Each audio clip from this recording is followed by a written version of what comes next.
Chicken biryani வந்து ரொம்ப சூப்பராக மசாலாவில் சிக்கனில் சூப்பராக பிடிச்சு நல்ல டேஸ்ட்டாக வரும். எப்படி பண்ணுறதுன்னு பார்க்கலாங்க. அதுக்கு வந்து 1/2 கிலோ சிக்கன் நான் எடுத்திருக்கேங்க.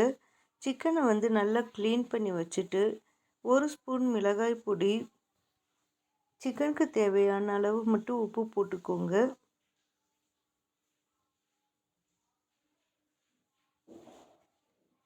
கால் ஸ்பூன் மஞ்சள் பொடி போட்டு, 1/4 ஸ்பூன் சீரகப்பொடி, 1/4 ஸ்பூன் கரம் மசாலா எல்லாம் போட்டுக்கோங்க.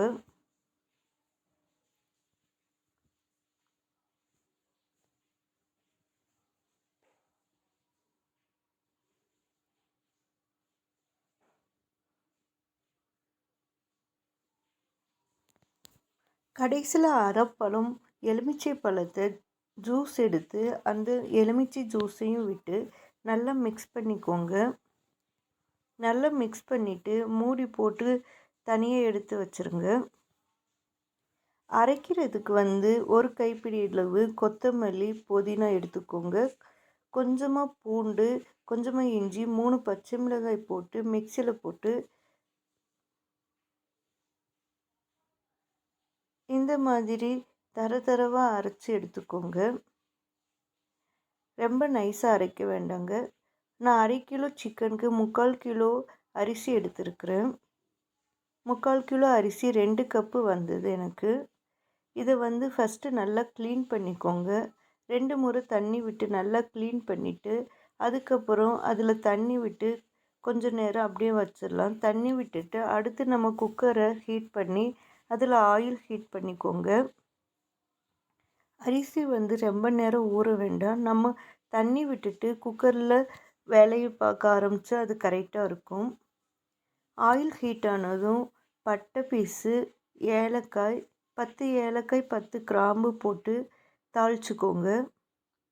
2 பெரிய வெங்காயத்தை நைஸாக கட் பண்ணி அதையும் போட்டு நல்ல கலர் சேஞ்ச் ஆகிற முடிய வதக்கி விடுங்க. நல்ல வெங்காயம்லாம் கலர் சேஞ்ச் ஆனதும் நம்ம அரைச்ச பேஸ்ட்டை போட்டுடலாம்.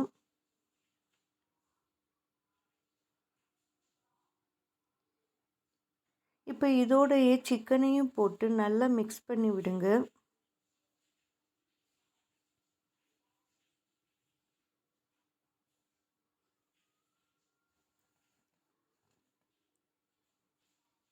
நல்லா மிக்ஸ் பண்ணி விட்டுட்டு ஒரு மூடி போட்டு சிக்கன் நல்லா வேகட்டும். நம்ம சிக்கன் வந்து எண்ணெயில் ஃப்ரை பண்ண மாதிரி ஆகிடும். நல்லா வேக விடுங்க.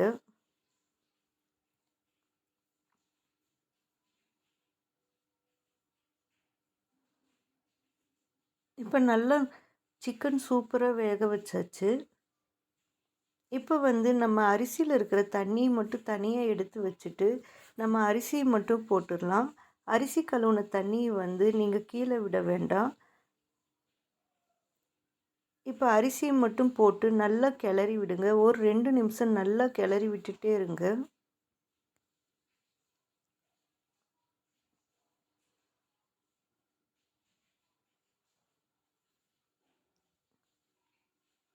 நல்லா 2 நிமிஷம் கிளறி விட்டதுக்கப்புறம் 2 தக்காளி பழத்தை போட்டுக்கோங்க. தேவையான அளவு கரம் மசாலா 1 ஸ்பூன் நான் கரம் மசாலா போட்டிருக்கிறேன். பாக்கெட் பொடி தான் போட்டிருக்கிறேங்க. இதே சூப்பராக இருக்கும் சிக்கன் பிரியாணி. 1/2 கப்பு தயிரும் விட்டு 2 கப்பு அரிசிக்கு வந்து 4 கப்பு தண்ணி விட்டு நல்லா மிக்ஸ் பண்ணிக்கோங்க. நம்ம சிக்கனுக்கு மட்டும் உப்பு போட்டோம். இப்போ சாதத்துக்கு எல்லாத்துக்கும் சேர்த்து உப்பு போட்டுக்கோங்க. உப்பு போட்டுட்டு உப்பு செக் பண்ணிவிட்டு ஒரு மூடி போட்டு வச்சுருங்க. இடையில எடுத்து கிளறி விட்டுட்டு மறுபடியும் மூடி போட்டு வைங்க. தண்ணியே இல்லாமல் நல்லா தண்ணியெல்லாம் சுண்டணும். இப்போ தண்ணியெல்லாம் நல்லா சுண்டிருச்சு.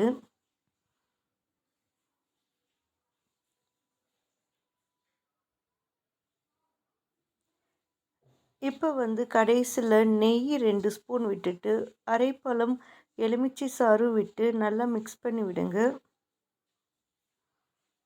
நல்லா மிக்ஸ் பண்ணிவிட்டு குக்கர் மூடி போட்டு ஒரு 2 நிமிஷம் அனல்லையே சிம்மல்லையே இருக்கட்டும் குக்கர். அதுக்கப்புறம் கேஸ் ஆஃப் பண்ணிவிடுங்க. ஆஃப் பண்ணிவிட்டு கொஞ்ச நேரம் கழித்து ஓப்பன் பண்ணி பார்த்தா சிக்கன் பிரியாணி சூப்பராக ரெடி ஆகிருக்கும். வெறும் பச்சரிசியில் தான் நான் சிக்கன் பிரியாணி பண்ணேன். டேஸ்ட்டு ரொம்பவே சூப்பராக வந்தது. நீங்களும் ட்ரை பண்ணி பாருங்கள். பச்சரிசி வந்து கொஞ்சம் விலை கூடின அரிசியாக வாங்கிக்கோங்க. நல்லா டேஸ்ட்டாக இருந்தது. தேங்க்யூ.